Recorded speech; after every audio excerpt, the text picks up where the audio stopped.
This is Barry and Eric again from Moss Pawn Shop, and we're back with another gun facts. What the gun facts consist of is a lot of little ideas that a lot of people might not know about, and these ideas might help you with your guns or whatever you're learning. Now today we're going to discuss these items right here. Removing rust with steel, wool, and oil. If you got light surface rust on your gun, you can take it off with steel, wool, and oil. Or you can use a break-free. We're going to use G96 gun treatment. Now, you buy steel wool, quadruple aught steel wool. That's 4 zeros. This is fine as human hair. This will not harm the bluing of your gun. So what we're going to do, we're going to wet it down. And then you start scrubbing the rust. Now you watch, it'll start to lift off.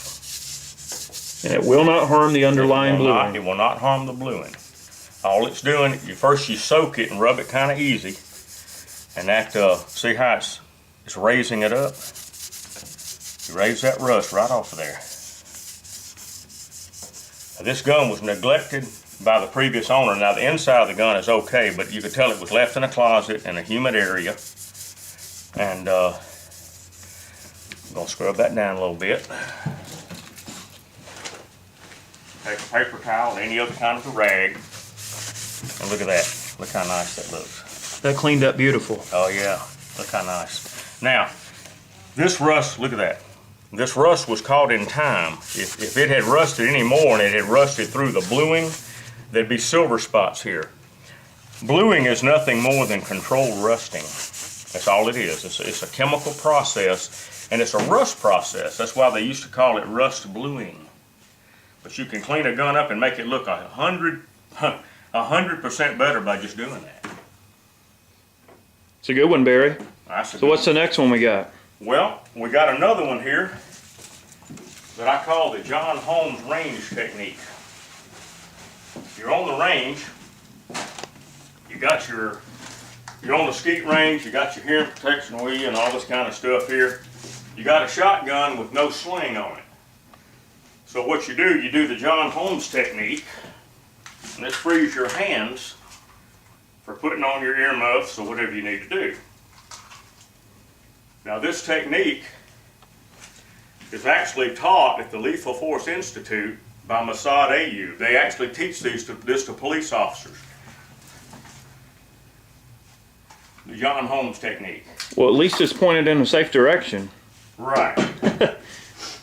But that will help you on the range if you need your hands and you don't have them, so on and so forth. Now, people talk about 1/1000th of an inch. They say, well, my cylinder gap on my gun is 2 thousandths, 3 thousandths, 7 thousandths.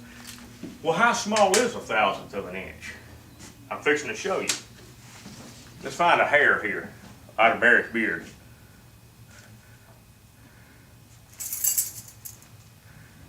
That's a human hair, okay? Let's see how many thousandths it is.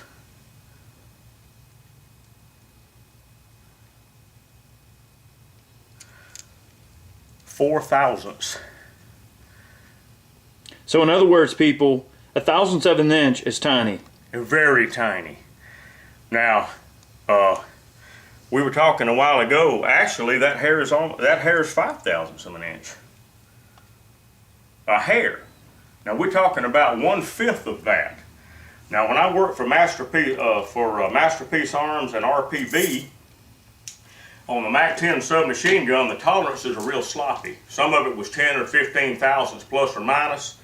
But when you're dealing with a precision machine, I worked for a place we had to hold 1/1000th.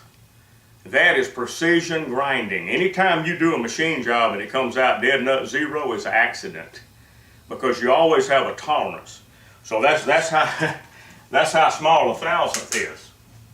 Now, another thing I see at the gun range all the time is people don't know how to properly put in earplugs, and it's amazing how many people don't know how to do that. You take them, you don't squish them, you roll them kind of small, you put them in your ear canal, and you hold it for 5 seconds.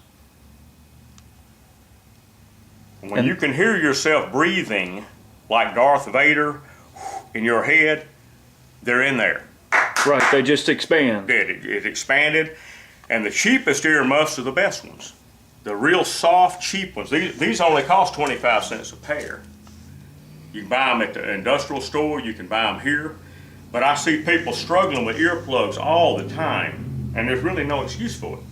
They're very easy to use, and I've had taken people for a lesson, and they get their earplugs in and get in there, and they say, well, I got to go out and fix my earplugs. Well, you put them in there the first time right, you won't have to do that. Now, the last little tip on the gun facts of this week, the weight of a round ball. If you want to figure out how much a buckshot pellet weighs or whatever, all you have to do is know the diameter. Diameter squared multiplied by 1502.6. Now here's the formula for you. 65 caliber musket ball, 650, 650, 650. It comes out to 412.65 grains. Now 1-inch ball is easy to figure because it comes out to 1,502.6 grains. Okay, now a buckshot round like a triple aught buck is 36 caliber. That comes out, I believe it calculates to 70 grains. But this formula is what you use if you have a round ball and you want to figure like a shot load. If you've got 9 double aught buck pellets and you want to figure out how much lead you're throwing, you figure it out and you multiply by 9 and you got your payload. Now, number 4 buck, the smaller buck kicks harder than the big buck because they're packed tighter in the shell. So you add that up, but this is going to be the gun facts of the week, and we'll be back next week with another one, and we've got some more things in the pipeline, and of course we're going to be doing the gun gripes and other videos too. So y'all come on back next week and we'll do another one of these. Thank you now. Thank you now.